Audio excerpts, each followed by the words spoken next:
ನನಗೆ ಚೆನ್ನಾಗಿ ತಿಳಿವು ಬಂದು ನಿದ್ರೆಯ ಕೊಸರು ಸಹ ಕಣ್ಮರೆಯಾಗಿ ನಾನು ಮೂಗನ್ನು ಹಿಂಡುತ್ತಾ ಕುಳಿತಿದ್ದನ್ನು ಕಂಡು ಗೋಪಾಲಯ್ಯ ನಗುತ್ತಾ, ನೋಡಿ, ನನಗೆ ಅಂಗಡಿಯ ನಸ್ಯ ಹಿಡಿಸುವುದಿಲ್ಲ. ಫಾರ್ಮಸಿ ಹೊಗೆ ಸೊಪ್ಪು ತಂದು ಮನೆಯಲ್ಲೇ ಪುಡಿ ತಯಾರಿಸುವವ ನಾನು.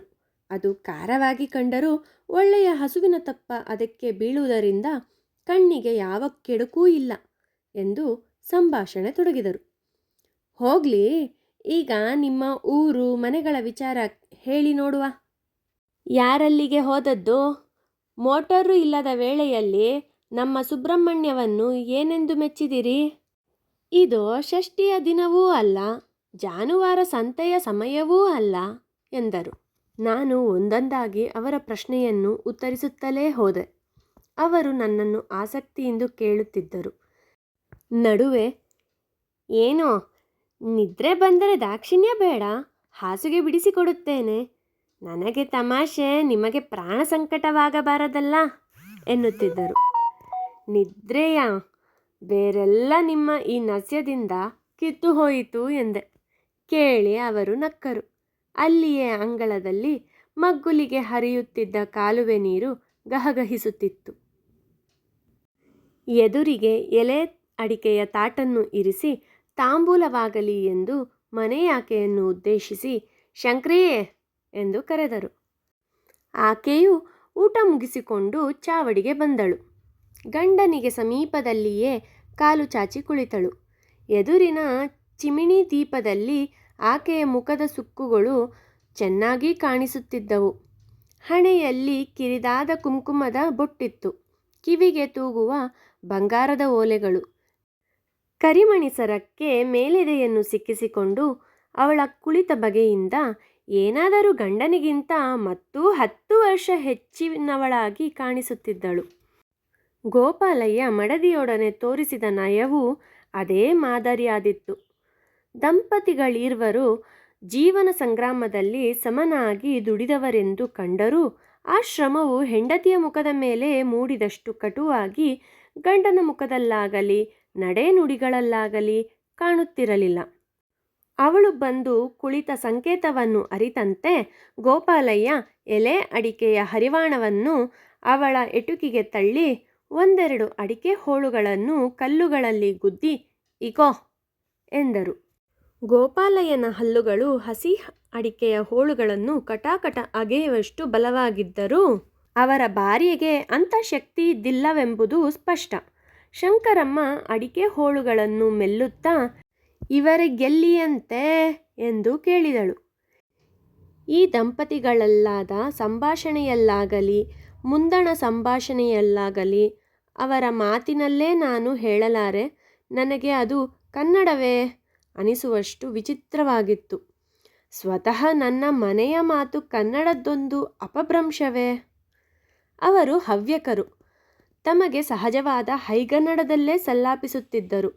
ಗೋಪಾಲಯ್ಯ ನನ್ನೊಡನೆ ಮಾತನಾಡುವಾಗ ಕನ್ನಡವನ್ನು, ಮಡದಿಯೊಡನೆ ಹೈಗನ್ನಡಿಯನ್ನು ಸರಾಗವಾಗಿ ಹೇಳುತ್ತಿದ್ದರು. ತುಸು ಹೊತ್ತಿನಲ್ಲಿ ನನಗೆ ಅವರ ಮಾತಿನ ಸರಣಿಯ ಪರಿಚಯವಾಯಿತು.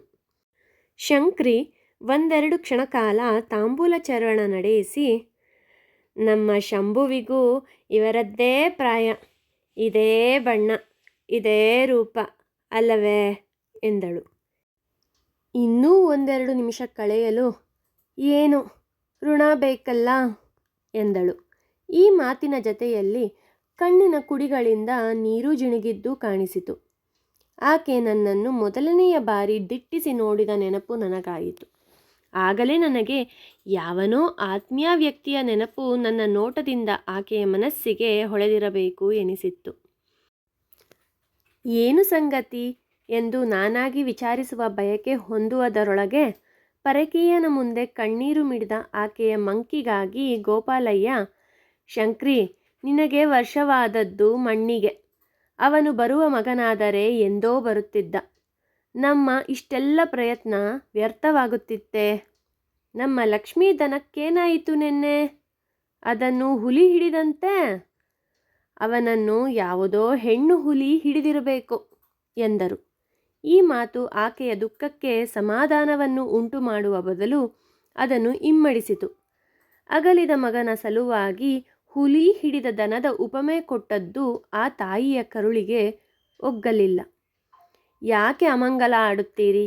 ನನ್ನ ಮಗ ಇನ್ನಾದರೂ ಬಂದಾನು.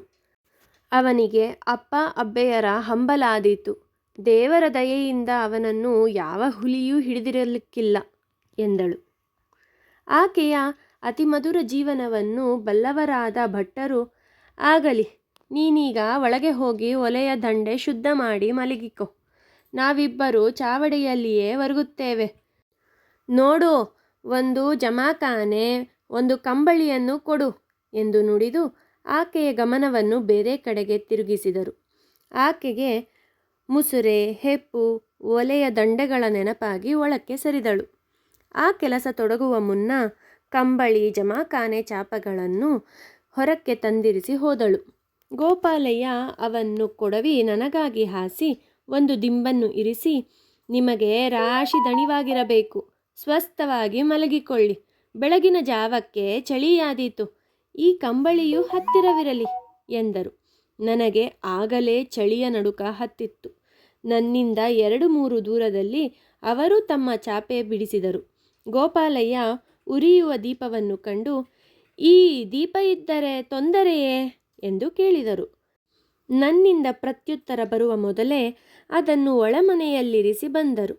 ತಾವೂ ಚಾಪೆಯ ಮೇಲೆ ಮೈ ನೀಡುತ್ತಾ, ಶಂಕ್ರಿ, ನಾನು ಮಲಗಿಕೊಳ್ತೇನೆ, ಪುಡಿಕಟ್ಟು ನನ್ನ ತಲೆ ದೆಸೆಯಲ್ಲಿದೆ ಎಂದು ಹೇಳಿ ವಿರಮಿಸಿದರು. ನಾನು ಮಲಗಿಕೊಂಡಿದ್ದೇನೋ ನಿಜ, ಆದರೆ ನನಗೆ ನಸ್ಯದಿಂದ ಉಂಟಾದ ಜಾಗರಣೆ ತಿರುಗಿ ಸುಲಭದಲ್ಲಿ ಕೊನೆಗಾಣುವಂತಿರಲಿಲ್ಲ. ನನ್ನ ಮನವೆಲ್ಲ ಆ ಮುತ್ತೈದೆಯ ಮನಸ್ಸನ್ನು ಕೊರೆಯುತ್ತಿದ್ದದ್ದೇನು ಎಂಬ ಊಹಾರಾಜ್ಯಕ್ಕೆ ಸೆರೆಯಿತು. ಅದೆಷ್ಟು ತೀವ್ರವಾಗಿರಬಹುದೆಂಬುದು ಅವರ ಮೈಮನಗಳಲ್ಲಿ ಹೊಮ್ಮುವಂತಿತ್ತು. ಆದರೂ ಅದರ ಸ್ಪಷ್ಟ ಚಿತ್ರ ಪರಕೀಯನಾದ ನನಗೆ ಆಗುವ ಬಗೆ ಹೇಗೆ? ಆ ಮನೆಯಲ್ಲಿ ಯಾರ್ಯಾರಿದ್ದಿರಬಹುದು? ದೇವರಣ್ಣನೂ ಅಂದಿದ್ದ. ಈಗ ನಾನು ಕಂಡಿದ್ದೇನೆ. ಗಂಡ ಹೆಂಡಿರಿಬ್ಬರದೇ ಗುಡಿಸಲು ಅದೆಂದು. ನಾನು ಹಾಯ್ದು ಬಂದಿದ್ದ ಅಡಿಕೆಯ ತೋಟ ಹಿರಿದಾಗಿಯೇ ಕಾಣಿಸಿತ್ತು. ಆದರೆ ಮನೆಯ ವಟಾರದಲ್ಲಿ ಮಕ್ಕಳ ದನಿಯನ್ನು ಕೇಳಿರಲಿಲ್ಲ. ಅವರ ಮಾತುಗಳಲ್ಲಿ ಮೂಡಿದ ಮಗನೊಬ್ಬನ ಬಿಂಬವನ್ನು ಬಿಟ್ಟು ಅಲ್ಲಿ ಇತರ ಮಾನವ ರೂಪಗಳು ಮೂಡುವಂತಿರಲಿಲ್ಲ. ಗಂಡ ಹೆಂಡಿರಿಬ್ಬರೇ ರಾಮನಿಗಾಗಿ ಕಾದು ಕುಳಿತ ಶಬರಿಯಂತೆ ಬಾರದ ಮಗನೊಬ್ಬನ ಸಲುವಾಗಿ ತಪ್ಪಿಸುತ್ತಿರುವರೆಂಬುದು ಅವರ ಮಾತಿನಿಂದ ತೋರುತ್ತಿತ್ತು. ಆದರೆ ಮುಪ್ಪಿನ ಹಿರಿಯರನ್ನು ಇಂಥ ಧ್ಯಾನದಲ್ಲಿ ಕೆಡವಿ ಕಣ್ಮರೆಯಾದ ಆ ಮಗನಾದರೂ ಎಂಥವನಿರಬೇಡ? ಅವನು ದುಶ್ಶೀಲನೆ, ನಿರ್ದಯನೆ, ವ್ಯಸನಿಯೇ? ಹೀಗೆ ನನ್ನ ಅನುಮಾನಗಳು ಒಂದಾನೊಂದು ಹಿಂಬಾಲಿಸುವಂತಾಯಿತು. ಆದರೆ ಅವರ ಮನಸ್ಸಿಂದ ಮರೆಯಿಸಲು ಯತ್ನಿಸುತ್ತಿದ್ದ ಆ ವಿಚಾರವನ್ನು ನಾನು ಅವರ ನೆನಪಿಗೆ ತಂದುಕೊಟ್ಟು ನನ್ನ ಸುದ್ದಿಯ ಹಸಿವನ್ನು ಹಿಂಗಿಸಿಕೊಳ್ಳಬೇಕೆ? ಅದು ಒಪ್ಪಿದ ರೀತಿ ಅನಿಸಲಿಲ್ಲ. ಬೇಡವೆಂದರೂ ನನಗೆ ನಿದ್ರೆ ಬರಲೊಲ್ಲದ್ದು. ನನ್ನ ಶೀಲವೇ ಅಂತಹದು. ನಿದ್ರೆ ಮಾಡುವುದರಲ್ಲಿ ನಾನು ನಿಸ್ಸೀಮನಾದರೂ ಒಮ್ಮೆ ಒಂದು ಯೋಚನೆ ಬೆನ್ನು ಹತ್ತಿತೆಂದರೆ ನಾನು ಅದರ ಬೆನ್ನು ಹತ್ತಿ ಕೊನೆಗೆ ತನ್ನ ಬಾಲದ ಮೇಲಿನ ನೊಣ ಕಚ್ಚುವ ನಾಯಿಯಂತಾಗುವುದು ನನ್ನ ಹಣೆಬರಹವಾಗಿತ್ತು. ಇಂತಹ ಸ್ಥಿತಿಯಲ್ಲಿ ಸುಮ್ಮನೆ ಕುಳಿತಿರಲಾರದೆ ಮಾತಿಗೊಂದು ನೆಪ ಸಿಕ್ಕರೆ ಗೋಪಾಲಯ್ಯನವರನ್ನು ಕೇಳಿಯೇ ಬಿಡಬಹುದಲ್ಲ ಎಂದು ಹಂಬಲಿಸುತ್ತಿದ್ದೆ. ಶಂಕ್ರಮ್ಮ ಒಳಗಿಂದ ಏನೇನೋ ಹಾಡನ್ನು ಹಾಡುತ್ತಾ ತನ್ನ ಕೆಲಸ ನಡೆಸುತ್ತಿದ್ದಳು. ಕೊನೆಗೆ ಉಸ್ಸಮ್ಮ ಎಂದು ಉಸಿರುಗೆರೆದದ್ದು ಕೇಳಿಸಿತು. ಇದು ಅವಳ ಕೆಲಸ ಮುಕ್ತಾಯವಾದ ಸಂಕೇತವಾಗಿರಬೇಕು. ಅವಳೂ ಹೊರಕ್ಕೆ ಬಂದಳು. ಗಂಡನ ಬಳಿಗೆ ಬಂದು ಅವರ ತಲೆದಿಂಬಿನ ಬಳಿ ಕೈಯಾಡಿಸಿದಳು. ನಸ್ಯವನ್ನು ಹುಡುಕಿದ್ದಿರಬೇಕು. ಅದನ್ನು ಸೇವಿಸಿದ ಸದ್ದು ಕೇಳಿಸಿತು. ಅಲ್ಲಿಂದ ಅವರಿಗೆ ಯಾವ ಊರು, ಎಲ್ಲಿಗೆ ಬಂದದ್ದಂತೆ, ಏನು ಕೆಲಸ, ನಡೆದು ಎಷ್ಟು ಆಯಾಸವಾಗಿತ್ತೋ ಏನೋ ಎಂದು ಒಮ್ಮೆಗೆ 4-6 ಪ್ರಶ್ನೆಗಳನ್ನು ಕೇಳಿದಳು. ಗೋಪಾಲಯ್ಯನವರಿಗೂ ಎಚ್ಚರವಿದ್ದಿತು. ಅವರು ಮೆಲ್ಲಗೆ ಒಳದನಿಯಿಂದ, ಸ್ವಲ್ಪ ಮೆಲ್ಲಗೆ ಮಾತಾಡು, ಅವರಿಗೆ ನಿದ್ರೆ ಬಂದಿದೆ, ಎಚ್ಚರವಾಗಬಾರದಲ್ಲ ಎಂದು ಹೆಂಡತಿಯು ಕೇಳಿದ ಪ್ರಶ್ನೆಗಳಿಗೆ ಉತ್ತರವನ್ನು ಸಲ್ಲಿಸುತ್ತಾ ಹೋದರು. ಯಾರೋ ಬ್ರಾಹ್ಮಣರಂತೆ, ಊರು ಪುತ್ತೂರಂತೆ, ಸುಬ್ರಹ್ಮಣ್ಯಕ್ಕೆ ಏನೋ ಕೆಲಸದ ಮೇಲೆ ಹೋಗಿದ್ದರಂತೆ. ಹಿಂದಿರುಗುವಾಗ ಗೊತ್ತಿಲ್ಲದೆ ಪಂಜದ ರಸ್ತೆಯನ್ನು ಹಿಡಿಯುವ ಬದಲು ಗುತ್ತಿಗಾರ ರಸ್ತೆ ಹಿಡಿದರಂತೆ. ತುಂಬ ಸುತ್ತಿ ಸುತ್ತಿ ದಣಿದ ಹಾಗಿದೆ. ಹಾಗಾಗಿ ನಾನು ಹೆಚ್ಚಿಗೆ ಅವರನ್ನು ಮಾತಾಡಿಸಲು ಹೋಗಲಿಲ್ಲ. ಈಗೀಗ ನಮ್ಮ ಹಳ್ಳಿಗೇ ಆಗಲಿ ನಮ್ಮ ಮನೆಗೇ ಆಗಲಿ ಹೆಚ್ಚಾಗಿ ಪರ ಊರಿನವರು ಬರುವುದು ಕಡಿಮೆಯಲ್ಲವೇ? ಹೌದು, ಯಾರು ಬರಬೇಕು? ಇದೇನು ರಾಜಮಾರ್ಗವೇ? ಹಿಂದಿನ ದಿನಗಳಲ್ಲಾದರೆ ಗಾಡಿ ಹಾದಿ, ಕಾಲುದಾರಿ ಎಂದು ಜನರು ಅಲ್ಲಲ್ಲಿ ನಿಂತು ಹಳ್ಳಿಯ ಹಾದಿಯನ್ನು ಹಿಡಿದು ಹೋಗುವಾಗ ಒಬ್ಬರಲ್ಲ ಒಬ್ಬರು ಮನೆಗೆ ಬರುತ್ತಿದ್ದರು. ಈಗ ಯಾರು ಹಾಗೆ ತಿರುಗಾಡುವವರು? ಏನಿಲ್ಲವಾದರೆ ಸೈಕಲ್ಲು ಮುಟ್ಟಿಕೊಂಡು ಕ್ಷಣಕ್ಕೆ ಮುಂದಕ್ಕೆ ಹೋಗಿಬಿಡುತ್ತಾರೆ. ಅದೆಲ್ಲ ಯಾಕೆ? ಕಳೆದ ವರ್ಷ ಊರಿಗೆ ಬಂದ ಕೆಲಸದ ಆಳುಗಳು ಈ ವರ್ಷ ಬರುವುದು ಕಷ್ಟ. ಈ ವರ್ಷ ಬಂದವರು ಮುಂದಿಗೆ ಬರುತ್ತಾರೆಂಬ ಧೈರ್ಯವಿಲ್ಲ. ಈ ಜ್ವರದ ಕೊಂಪೆಗೆ ಮರುಳಾಗಿ ಯಾರು ಬರಬೇಕು ಹೇಳು? ಯಾರು ಬರುವುದಾದರೂ ಇವರ ಹಾಗೆ ಹಾದಿ ತಪ್ಪಿ ಬರಬೇಕೇ ಹೊರತು ಅದು ನಮ್ಮ ಕಾಳಬೈಲಿನ ಸೊಂದಿಗೆ ಬರಬೇಕಾದರೆ ಕಾಟುಮೂಲೆಯಿಂದ ನಾರಾಯಣ ಆಳುಗಳು, ಇಲ್ಲವಾದರೆ ಹೊಗೆ ಸೊಪ್ಪಿನ ತುಂಡಿಗಾಗಿ ನಮ್ಮ ದೇವರಣ್ಣ. ಇಷ್ಟೇ ಮಂದಿ. ಒಮ್ಮೆ ಗಂಡಸರ ಜಾತಿಯಾದರೂ ಅಪ್ಪಿ ತಪ್ಪಿ ಬರುವುದುಂಟು. ಆದರೆ ಮಾತ್ರ ಹೆಂಗಸರ ಹುಳು ಒಂದೇ ಒಂದು ಸುಳಿಯುವ ಹಾಗಿಲ್ಲ. ಅವರ ಮಾತಿನೊಡನೆ ನನ್ನ ಧ್ವನಿಯನ್ನು ಸೇರಿಸಲು ಇದು ತಕ್ಕ ವೇಳೆ ಎಂಬುದನ್ನು ಅರಿತು ನಾನು, ನೀವು ಇದೇ ಊರಿನಲ್ಲಿ ಹುಟ್ಟಿ ಬೆಳೆದವರಲ್ಲವೇ ಎಂದು ಕೇಳಿದೆ. ಓ, ನಮ್ಮ ಬಾಯಿಯ ಅಬ್ಬರಕ್ಕೆ ನಿಮಗೆ ಎಚ್ಚರವೂ ಆಗಿಬಿಟ್ಟಿತೇನೋ? ನೋಡಿದೆಯ ಶಂಕ್ರಿ, ನಿನಗೆ ಬಾಯಿ ಸಣ್ಣದು ಮಾಡು ಅಂದರೆ ನೀನು ಕೇಳಬೇಕೇ? ನಿನ್ನ ಗಂಟಲು ಅಂದರೆ ದೇವರ ಕೋಣೆಯ ಶಂಖ. ತನ್ನ ಮೆಲ್ಲುಗೊರಳಿಗಾಗಿ ಗಂಡಸು ಸಲ್ಲಿಸಿದ ಬಿರುದನ್ನು ಸ್ಮರಿಸಿ ಆಕೆ ನಕ್ಕಳು. ಹೌದು, ನಾನು ಮಾತನಾಡಿದ್ದು ಸ್ವಲ್ಪ ಗಟ್ಟಿಯಾಯಿತು ಅಲ್ವೇ ಎಂದಳು. ಅವರ ಸಮಾಧಾನಕ್ಕೂ ನನ್ನ ಕುತೂಹಲಕ್ಕೂ ಸಮನಾಗುವಂತೆ ನಾನೆಂದೆ, ಏನಾಯಿತೀಗ? ಊಟ ಮಾಡುವ ಮೊದಲೇ ನನ್ನ ನಿದ್ರೆ ಆಗಿ ಹೋಗಿತ್ತು. ಈಗಂತೂ ಕಣ್ಣು ಬಾಡುವುದಿಲ್ಲ. ಅಲ್ಲದೆ ನಿಮ್ಮ ಈ ಊರಿಗೆ ನಾನು ತೀರಾ ಹೊಸಬ್ಬ. ಅತ್ತೆಯನ್ನು ಬಿಟ್ಟು ಇಷ್ಟು ದೂರದಲ್ಲಿರುವ ಈ ಕಗ್ಗಾಡಿನ ಸಂದಿನಲ್ಲಿ ನೀವೆಲ್ಲ ಮನೆ ಮಾಡಿಕೊಂಡಿರುವುದನ್ನು ನೋಡಿದರೆ ನನಗೆ ಆಶ್ಚರ್ಯವಾಗುತ್ತಿದೆ. ಇಲ್ಲಿ ಹರದಾರಿಗೊಂದು ಒಕ್ಕಲ ಮನೆ ಇದೆಯೋ ಇಲ್ಲವೋ? ಅಲ್ಲಿ ಇಲ್ಲಿ ಹುಲಿಯ ಉಪದ್ರ, ಕಾಡಾನೆಗಳ ಸಂಚಾರ ಇದೆ ಎನ್ನುತ್ತಾರೆ. ಇಂಥಲ್ಲಿ ನಿಮ್ಮ ದಿವಸ ಹೇಗೆ ಕಳೆಯುತ್ತದೆ ಎಂಬ ಯೋಚನೆಯಲ್ಲಿ ನನಗೆ ನಿದ್ರೆಯೂ ಬರಲಿಲ್ಲ. ನಮ್ಮದೇನು ಹುಚ್ಚೆ? ಇಲ್ಲೇ ಇದ್ದು ಇದೇ ನಮ್ಮ ರೂಢಿಯಾಗಿದೆ. ಪೇಟೆಯಿಂದ ಬಂದ ನಿಮಗೆ ಇದೊಂದು ವಿಶೇಷವಾಗಿ ಕಾಣಿಸಬಹುದೇ ಹೊರತು ಇಲ್ಲಿ ನಿಮಗೆ ಬೇಸರವೂ ಆಗುವುದಿಲ್ಲವೇ? ಬೇಸರ ಉಂಟು ಎಂದರೆ ಉಂಟು, ಇಲ್ಲ ಎಂದರೆ ಇಲ್ಲ ಎಂದರು ಭಟ್ಟರು.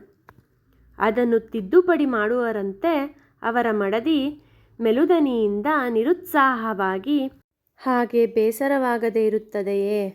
ಮನುಷ್ಯ ಜೀವವಲ್ಲವೇ ಎಂದು ಅರೆಕ್ಷಣದ ಬಳಿಕ, ಅಂದರೆ ಅವರು ಗಂಡಸರು, ಅವರಿಗೇನು?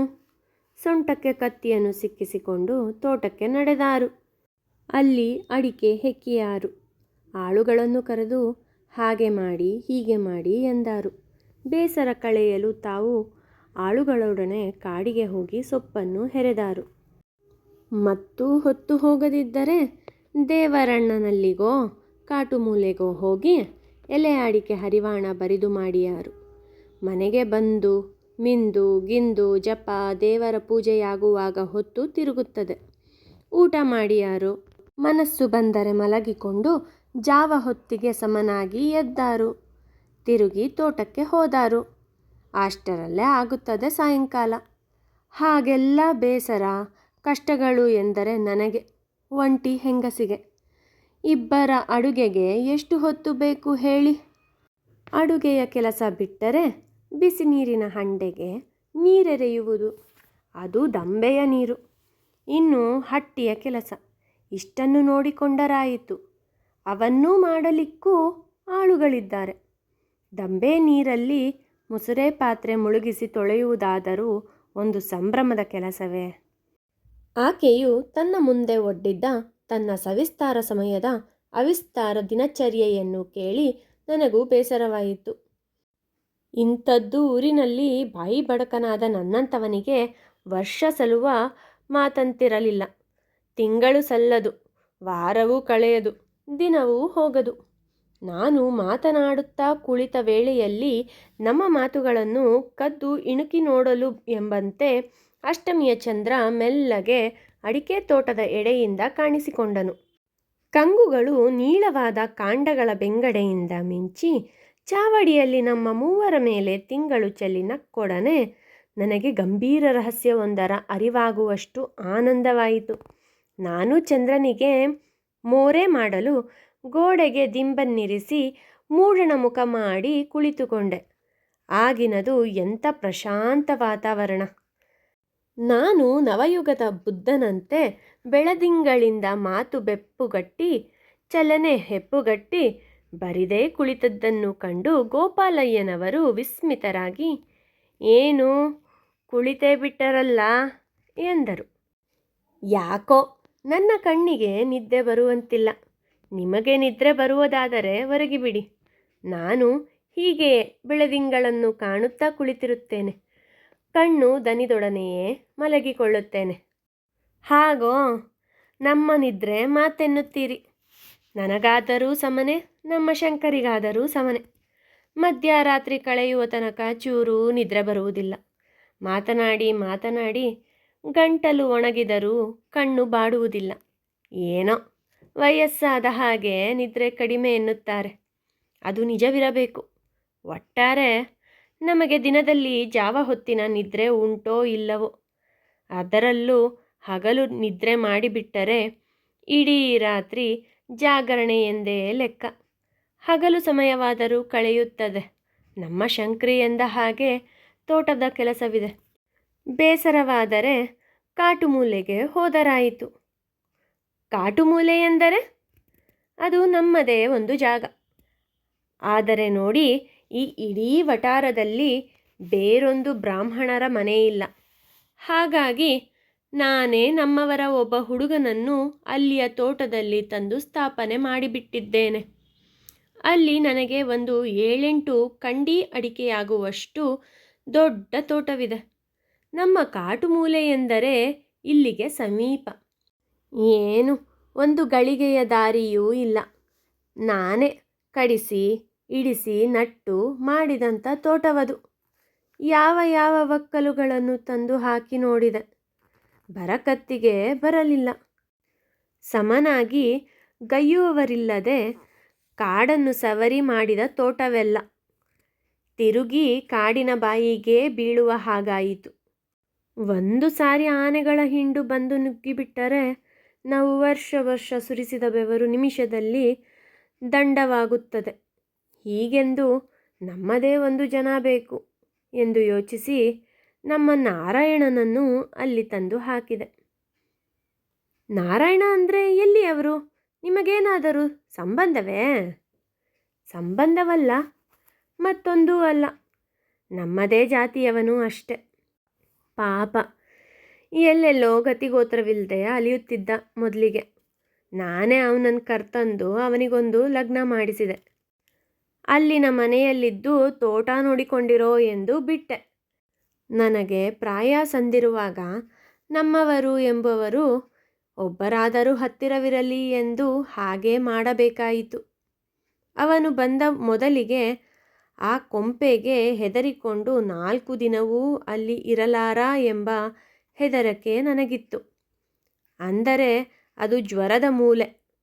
ತಿಂಗಳಲ್ಲಿ 10 ದಿನ ಮಲಗಿಕೊಂಡೇ ಇರಬೇಕು. ಆದರೂ ಅವನು ಹಠ ಮಾಡಿ ಇದ್ದು ಬಿಟ್ಟ.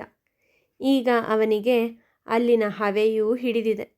ಅಲ್ಲದೆ ಆತ ತನ್ನ ಊರಿಗೆ ಹೋದರೂ ಗೇಣು ನೆಲ ಎಂಬುದು ಅವನಿಗೆ ಹಿರಿಯರಿಂದ ಬಂದದ್ದಿಲ್ಲ. ಹೀಗಾಗಿ ಊರು ಮನೆ ಎಂದು ಹೋಗಿ ಏನು ಮಾಡಬೇಕು? ಅವನೀಗ ಅಲ್ಲಿದ್ದಾನೆ.